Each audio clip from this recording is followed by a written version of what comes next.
Hi hello ನಮಸ್ತೆ. ಈ video ಏನು ಅಂತ ತಮ್ಲೈನ್ ನೋಡಿದ್ರೆ ಗೊತ್ತಾಗಿರುತ್ತೆ. ನೀವೇನಾದ್ರೂ ಮಂತ್ರಾಲಯ ಪ್ರವಾಸ ಮಾಡ್ತಾ ಇದ್ರೆ ಮಂತ್ರಾಲಯದ ಸುತ್ತಮುತ್ತಲ ಇರುವಂತಹ ಸಮೀಪದ ಈ ಸ್ಥಳಗಳನ್ನ ಭೇಟಿ ಮಾಡ್ದಲೇ ಹೋಗ್ಬೇಡಿ. ಯಾಕೆಂದ್ರೆ ನಿಮ್ಮ ಪ್ರವಾಸ ಅಪೂರ್ಣವಾಗುತ್ತೆ. ಮಂತ್ರಾಲಯಕ್ಕೆ ಹೋದ ನಂತರದಲ್ಲಿ ಬರೀ ದೇವಸ್ಥಾನ ಒಂದನ್ನ ಪ್ರವೇಶ ಮಾಡಿ ಅದರ ದರ್ಶನ ಮಾಡಿ ಬರೋದಕ್ಕಿಂತಲೂ ಸುತ್ತಮುತ್ತಲಿನ ಒಂದು 5ರಿಂದ 10 ಪ್ರದೇಶಗಳನ್ನ ನಾವು ಸ್ಥಳಗಳನ್ನ ಐತಿಹಾಸಿಕ ಸ್ಥಳಗಳು, ಧಾರ್ಮಿಕ ಸ್ಥಳಗಳು ಎಲ್ಲ ತರದವು ಇದಾವೆ. ಭೇಟಿ ನೀಡಿ ಒಳ್ಳೆ ಅನುಭವಗಳನ್ನ ಪಡ್ಕೊಂಡು ಯಾತ್ರೆಯನ್ನ ನಿಮ್ಮ ಒಂದು ಮಂತ್ರಾಲಯದ ಯಾತ್ರೆಯನ್ನ ಸುಖಕರವಾಗಿ ಮಾಡ್ಕೊಳ್ಳಿ ಅಂತ ಹೇಳ್ತಾ, ಆ ಪ್ಲೇಸ್‌ಗಳು ಯಾವ್ಯಾವು, ಎಲ್ಲಿಂದ ಪ್ರವಾಸ, ಹೇಗೆ ಪ್ರವಾಸ ಅಂತಕ್ಕದ್ದನ್ನ ನಾನು ಹೇಳ್ತಾ ಇದೀನಿ ನೋಡ್ಕೊಳ್ಳಿ. ಕೇವಲ ₹150 ನಲ್ಲಿ ಈ ನಿಮ್ಮ ಪ್ರವಾಸ ಪೂರ್ಣಗೊಳ್ಳುತ್ತೆ.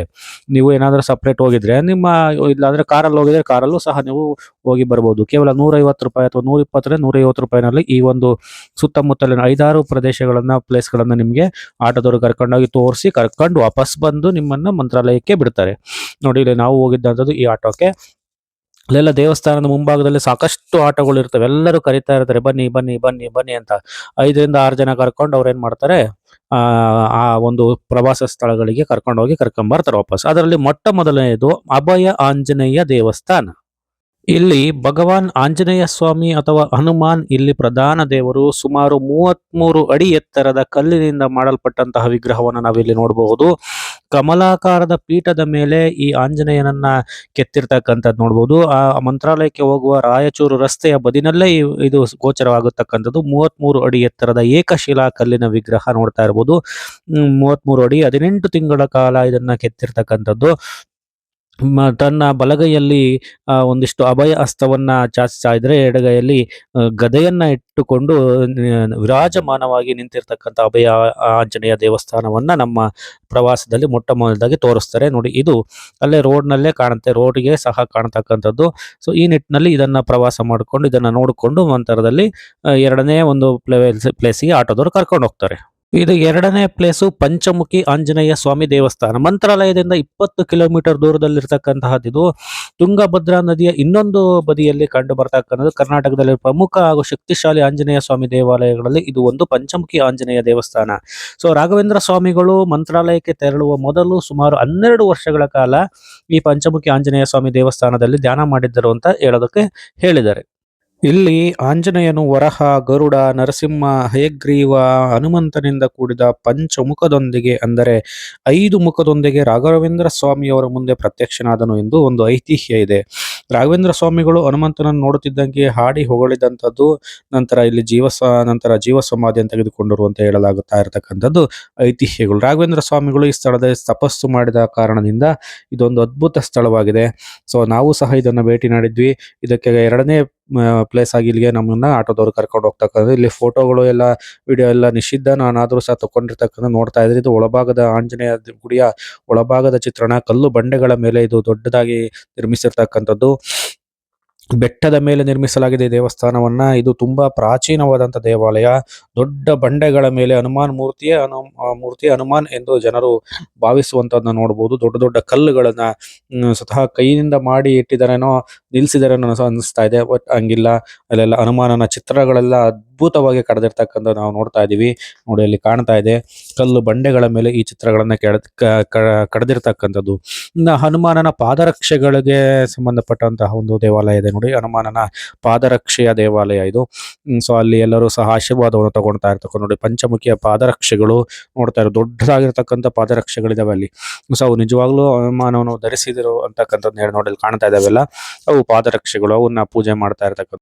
ಪಂಚಮುಖಿ ಆದ್ಮೇಲೆ ಬಿಚಾಲಿಗೆ ಕರ್ಕೊಂಡ್ ಬರ್ತಾರೆ. ಇದು ಸಹ ಮಂತ್ರಾಲಯದಿಂದ ಸುಮಾರು 20 ಕಿಲೋಮೀಟರ್ ದೂರದಲ್ಲಿ ತುಂಗಭದ್ರಾ ನದಿಯ ದಡದಲ್ಲಿರುವಂತಹ ಒಂದು ಪವಿತ್ರ ಕ್ಷೇತ್ರ. ನೋಡ್ತಾ ಇರಬಹುದು ತುಂಗಭದ್ರಾ ನದಿ ಹೇಗೆ ಹರಿತಾ ಇದೆ ಅಂತ. ನಾವು ಹೋದ ಸಂದರ್ಭದಲ್ಲಿ ಈ ದಡದಲ್ಲಿ ಈ ಬೃಂದಾವನ ಇದೆ, ಬಿಚಾಲಮ್ಮನ ದೇವಸ್ಥಾನ ಇದೆ, ಜೊತೆಗೆ ಅಪ್ಪಣ್ಣಾಚಾರ್ಯರ ಮನೆ ಇದೆ. ಈ ರೀತಿ ಇರತಕ್ಕಂಥ ಒಂದಿಷ್ಟು 3-4 ಪ್ಲೇಸ್ಗಳು ಒಂದೇ ತರಗೆ ಸಿಗುವಂತದ್ದು. ನೋಡಿ, ಇಲ್ಲಿ ಬೃಂದಾವನ ಕಾಣ್ತಾ ಇರ್ತಕ್ಕಂಥದ್ದು.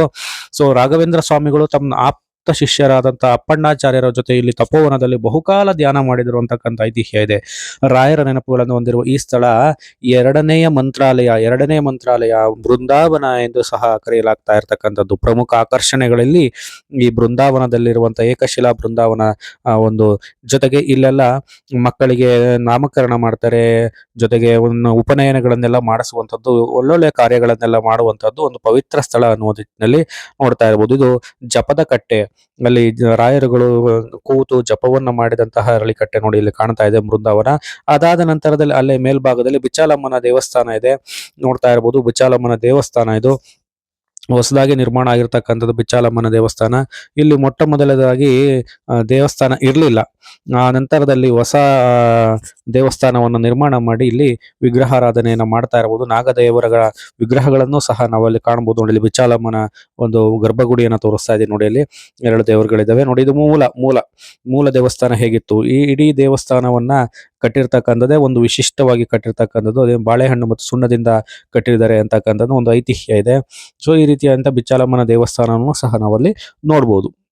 ಹಾಗೆ ಬಿಚ್ಚಾಲಿಯಲ್ಲಿ ಈ ನಿಟ್ಟಿನಲ್ಲಿ ಅಪ್ಪಣ್ಣಾಚಾರ್ಯರ ಮನೆ ಆಗಿರಬಹುದು, ಮತ್ತೆ ಬೃಂದಾವನ ಆಗಿರ್ಬೋದು, ಈ ದೇವಸ್ಥಾನ ಆಗಿರ್ಬೋದು, ಇವನ್ನೆಲ್ಲವನ್ನ ನಾವು ನೋಡಿಕೊಂಡು ಬರ್ಬೋದಾಗಿದೆ. ಅತ್ಯಂತ ಪವಿತ್ರವಾದಂತಹ ಸ್ಥಳ. ನೋಡಿ ಇಲ್ಲಿ ಹೊರಭಾಗದಿಂದ ಇಲ್ಲಿ ದೇವಸ್ಥಾನವೇ ಇರಲಿಲ್ಲ ಮೊದಲು. ಪ್ರಾರಂಭದಲ್ಲಿ 2 ಕಲ್ಲುಗಳಲ್ಲಿಟ್ಟು ಮರದ ನೆರಳಿನಲ್ಲಿ ಪೂಜೆಯನ್ನು ಮಾಡ್ತಾ ಇದ್ರು. ಆ ನಂತರದಲ್ಲಿ ಒಂದು ಹೆಸರುವಾಸಿಯಾದ ಸಂದರ್ಭದಲ್ಲಿ ಇದನ್ನ ದೇವಸ್ಥಾನವನ್ನು ನಿರ್ಮಾಣ ಮಾಡಿದ್ದಾರೆ. ನಂತರದಲ್ಲಿ ಪಕ್ಕದಲ್ಲಿ ನಾಗರಕಟ್ಟೆಗಳಿದ್ದಾವೆ. ನೋಡಿ ಇಲ್ಲಿ ಈ ರೀತಿಯಾದಂತಹ ರಾಘವೇಂದ್ರರ ಬೃಂದಾವನವನ್ನ ಇಲ್ಲಿ ತುಂಗಭದ್ರಾ ನದಿಯ ತಟದಲ್ಲಿ ಪವಿತ್ರ ಮರಗಳಿಂದ ಆವೃತವಾಗಿರ್ತಕ್ಕಂಥ ತುಂಗಭದ್ರಾ ನದಿಯ ದಡದಲ್ಲಿ ಕಟ್ಟಿರ್ತಕ್ಕಂಥದ್ದು ಇದೊಂದು ಪೂಜನೀಯ ಸ್ಥಳಗಳಿಗೆ ಕಾರಣಭೂತ ಆಗಿರ್ತಕ್ಕಂಥದ್ದು. ತುಂಗಭದ್ರಾ ನದಿಯನ್ನು ಸಹ ನಾವು ನೋಡೋದಕ್ಕೆ ಸಿಗುತ್ತೆ. ಇಲ್ಲಿ ಅತ್ಯಂತ ವಿಶಾಲವಾಗಿರ್ತಕ್ಕಂಥ ಒಂದು ಪ್ರದೇಶ ಈ ಒಂದು ಬಿಚ್ಚಾಲಿ ಒಂದು ಪ್ರದೇಶವಾಗಿದೆ. ಅದು ಬೃಂದಾವನದ ಪ್ರದೇಶನೂ ಸಹ ಆಗಿದೆ. ಸೊ ಅಲ್ಲಿ ಎಲ್ಲ ದೇವರಿಗೆ ಇಲ್ಲಿ ಏನ್ ಮಾಡಿದ್ರೆ ಏನಾಗುತ್ತೆ ಅಂತಕ್ಕಂಥದ್ದನ್ನ ಇಲ್ಲಿ ಪೂಜೆ ಕೈಂಕರ್ಯಗಳನ್ನೆಲ್ಲ ಕೈಗೊಂಡ್ರೆ ಏನೇನಾಗುತ್ತೆ ಅಂತಕ್ಕಂಥನ್ನೆಲ್ಲ ಅಲ್ಲಿ ಇರ್ತಕ್ಕಂತಹ ಒಬ್ರು ಪೂಜೆ ಮಾಡುವಂತವ್ರು ಹೇಳ್ತಾ ಇದ್ರು, ಎಲ್ಲರಿಗೂ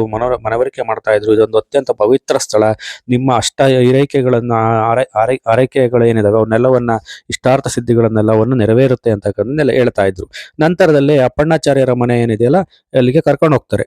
ಇದು ಸಹ ಬಿಚ್ಚಾಲಿಯಲ್ಲಿ ಇರತಕ್ಕಂಥದ್ದು. ಸ್ವಲ್ಪ ಶಿಥಿಲಾವಸ್ಥೆಯಲ್ಲಿರುವಂತಹ ಹಾಳಾದ ಸ್ಥಿತಿಯಲ್ಲಿರುವಂತಹ ಒಂದು ಮನೆ, ಒಂದು ಸ್ವಲ್ಪ ಮಾಡ್ರೇಟ್ ಮಾಡಿರ್ತಕ್ಕಂಥದ್ದು ಅಪ್ಪಣ್ಣಾಚಾರ್ಯರ ಮನೆ. ಅಪ್ಪಣ್ಣಾಚಾರ್ಯರ ಮನೆಯನ್ನು ಸಹ ನಾವು ನೋಡಬಹುದು. ಈ ಮನೆಯಲ್ಲಿ ನಾವು ಆಂಜನೇಯನ ವಿಗ್ರಹ, ನಾಗರದೇವರ ವಿಗ್ರಹ, ಕನಕದಾಸರ ವಿಗ್ರಹಗಳನ್ನೆಲ್ಲವನ್ನು ನೋಡಬಹುದಾಗಿರ್ತಕ್ಕಂಥದ್ದು. ಮನೆಯಲ್ಲಿ ಇಂದಿಗೂ ಸಹ ಅಪ್ಪಣ್ಣಾಚಾರ್ಯರು ರಾಘವೇಂದ್ರ ಸ್ವಾಮಿಗಳು ವಾಸ ಮಾಡ್ತಾ ಇದ್ದಂಥ ಮನೆಗಳು, ಅವರು ಜಪವನ್ನು ಮಾಡ್ತಾ ಇದ್ದಂಥ ಮನೆ, ಮಲಗುವಂಥ ಸ್ಥಳ ಎಲ್ಲದನ್ನ ನೋಡ್ಬೋದು. ಅಲ್ಲೆಲ್ಲ ಸುತ್ತಮುತ್ತಲೆಲ್ಲ ಅವರ ನಿಜ ಜೀವನದ ಫೋಟೋಗಳನ್ನೆಲ್ಲ ಒಂದು ಭಿತ್ತಿ ಚಿತ್ರಗಳ ಮೂಲಕವಾಗಿ ಪ್ರದರ್ಶನ ಮಾಡಿರ್ತಕ್ಕಂಥ ನಾವು ನೋಡ್ತಾ ಇದ್ದೀವಿ. ನೋಡಿ ಅಲ್ಲಿ ಫೋಟೋಗಳ ಮುಖಾಂತರವಾಗಿ ಹಂತವಾಗಿ ಏನೆಲ್ಲೆಲ್ಲ ರಾಘವೇಂದ್ರ ಸ್ವಾಮಿಗಳು ತಮ್ಮ ಪವಾಡಗಳನ್ನ ಮಾಡಿದ್ರು ಅಂತಕ್ಕಂಥ ಫೋಟೋಗಳ ಮೂಲಕವಾಗಿ ನಮ್ಮಲ್ಲಿ ತೋರಿಸಿರ್ತಕ್ಕಂಥದ್ದು. ಸೊ ಇದು ಒಂದು ಅತ್ಯಂತ ವಿಶಿಷ್ಟವಾಗಿರ್ತಕ್ಕಂಥ ಮನೆ, ಒಂದು ಶಕ್ತಿಶಾಲಿಯಾಗಿರ್ತಕ್ಕಂಥ ಮನೆ, ಅಪ್ಪಣ್ಣಾಚಾರ್ಯರ ಮನೆ. ಅಲ್ಲೆಲ್ಲ ನೋಡ್ತಾ ಇದ್ದೀರಿ ನೀವು. ದೇವರ ಪೂಜೆಯನ್ನು ಸಹ ಅಲ್ಲಿ ಅವರು ಮಾಡ್ತಾ ಇದ್ರು ಅಂತಕ್ಕಂಥದ್ದು ಎಲ್ಲ ಕುರುಹುಗಳನ್ನು ನಾವು ನೋಡಬಹುದಾಗಿದೆ ಅಪ್ಪಣ್ಣಾಚಾರ್ಯರ ಮನೆಯಲ್ಲಿ. ನೋಡಿ ಬಿಚ್ಚಾಲಿ ಜಪದ ಕಟ್ಟೆ ಅಲ್ಲಿ ಇದ್ದಂಥದ್ದು, ಧ್ಯಾನ ಮಾಡಿದಂತಹದ್ದು, ಮಲಗಿದಂಥದ್ದು, ಉಪಯೋಗ ಮಾಡಿದಂಥ ಕೆಲವೊಂದು ವಸ್ತುಗಳನ್ನು ಸಹ ಅಲ್ಲೆಲ್ಲವನ್ನ ಸಂಗ್ರಹ ಮಾಡಿ ಇಟ್ಟಿರ್ತಕ್ಕಂಥ ಇನ್ನು ಫೋಟೋಗಳನ್ನು ನೋಡ್ತಾ ಇದೀವಿ. ಹಂತವಾಗಿ ಇವರೆಲ್ಲ ಏನೇನು ಪವಾಡಗಳನ್ನ ಮಾಡಿದ್ರು ಅಂತಕ್ಕಂಥದ್ದೆಲ್ಲವನ್ನ ಫೋಟೋಗಳ ಮುಖಾಂತರವಾಗಿ ನಮಗೆ ಪ್ರದರ್ಶನವನ್ನ ಮಾಡಿರ್ತಕ್ಕಂಥ ನಿಧಾನಕ್ಕೆ ನೋಡ್ಕೊಂಡ್ ಬರ್ಬೋದು. ನೋಡಿ ಅಲ್ಲಿ ಸ್ವಾಮಿಗಳೆಲ್ಲ ಅಲ್ಲಿ ಮಲಗುತ್ತಾ ಇದ್ದಂತ ಸ್ಥಳ, ಅದನ್ನ ಒಂದು ಪವಿತ್ರ ಸ್ಥಳ ಅಂತ ಈಗಲೂ ಸಹ ಸಗಣಿ ನೀರನ್ನ ಹಾಕಿ ಸಾರಿಸಿ ಅದಕ್ಕೆ ದಿನನಿತ್ಯ ಪೂಜಾ ಕೈಂಕರ್ಯಗಳೆಲ್ಲವೂ ಆಗ್ತಾ ಇರ್ತಕ್ಕಂಥ ನೋಡ್ತಾ ಇದೀವಿ. ನೋಡಿ ಇಲ್ಲಿ ಅವರು ಮಲಗ್ತಾ ಇರತಕ್ಕಂಥ ಒಂದು ಸ್ಥಳ ಅಂತಕ್ಕಂಥದ್ದಿದೆ. ಇಂತಹ ಒಂದು ಅಪರೂಪದ ಒಂದು ಮನೆಯನ್ನ ನಾವು ಇಲ್ಲಿ ನೋಡ್ಬೋದಾಗಿದೆ ಬಿಚ್ಚಾಲಿಯಲ್ಲಿ. ಸೊ ಇಷ್ಟು ಪ್ರದೇಶಗಳನ್ನ ಕೇವಲ 120-150 ರೂಪಾಯಿನೊಳಗೆ ನಮಗೆ ತೋರಿಸ್ಕೊಂಡು ವಾಪಸ್ ಕರ್ಕೊಂಬರ್ತಾರೆ. ಅಲ್ಲಿಂದ ಬರ್ತಿದ್ದಂಗೆ ನಾವು ಭೋಜನ ಶಾಲೆಗೆ ಹೋಗಿ ಭೋಜನವನ್ನ ಸವಿಬಹುದು. ನೋಡಿ ಟೈಮಿಂಗ್ಸು 11 ಗಂಟೆಗೆ ಶುರುವಾಗುತ್ತೆ. ಒಳ್ಳೆ ಭೋಜನ ಸಿಗುತ್ತೆ. ಅದನ್ನು ನಾವು ಸವಿದುಕೊಂಡು ಆ ಪ್ರಸಾದವನ್ನು ಸ್ವೀಕರಿಸ್ಕೊಂಡು ನಾವಿನ್ನೂ ಟೈಮ್ ಇರುತ್ತೆ. ಬೆಳಗ್ಗೆನೆ ನಾನು ಹೇಳ್ದಂಗೆ ನನ್ನ ವಿಡಿಯೋ ಇದೆ, ಆ ವಿಡಿಯೋ ನೋಡ್ಕೊಳ್ಳಿ ಒಂದು ಟೈಮಿಂಗ್ಸ್ ಹೆಂಗೆ ಮೇಂಟೈನ್ ಮಾಡಬೇಕು ಅಂತ. ಸೊ ಹಂಗೆ ಮಾಡಿದ್ರೆ ಇನ್ನೂ 2-3 ಸರಿ ನೀವು ರಾಘವೇಂದ್ರ ಸ್ವಾಮಿಯವರ ದರ್ಶನವನ್ನು ಮಾಡ್ಬೋದು. ನಾವು ಹಾಗೆ ಮಾಡಿದ್ದೆ 2-3 ಸರಿ. ನಂತರದಲ್ಲಿ ಜನನೇ ಇರಲಿಲ್ಲ, ಹೋಗಿ 2-3 ಸಲ ನಾವು ಏನು ಮಾಡಿದ್ವಿ, ರಾಘವೇಂದ್ರ ಸ್ವಾಮಿಯವರ ದರ್ಶನವನ್ನು ಮಾಡ್ಕೊಂಡು ಬಂದಂಥದ್ದು. ನೀವು ಇದೇ ಥರ ಪ್ಲಾನ್ ಮಾಡಿ, ಒಳ್ಳೆಯ ದರ್ಶನ ಆಗುತ್ತೆ. ಸುತ್ತಮುತ್ತಲಿನ ಪ್ರದೇಶಗಳೆಲ್ಲವೂ ಸಹ ಕವರ್ ಆಗ್ತವೆ. ಸೊ ಈ ನಿಟ್ಟಿನಲ್ಲಿ ಈ ವಿಡಿಯೋ ಆಗಿದೆ. ಈ ವಿಡಿಯೋ ಇಷ್ಟ ಲೈಕ್ ಮಾಡಿ, ಶೇರ್ ಮಾಡಿ, ಕಮೆಂಟ್ ಮಾಡಿ. Thank you. ಎಲ್ಲರಿಗೂ ಒಳ್ಳೆ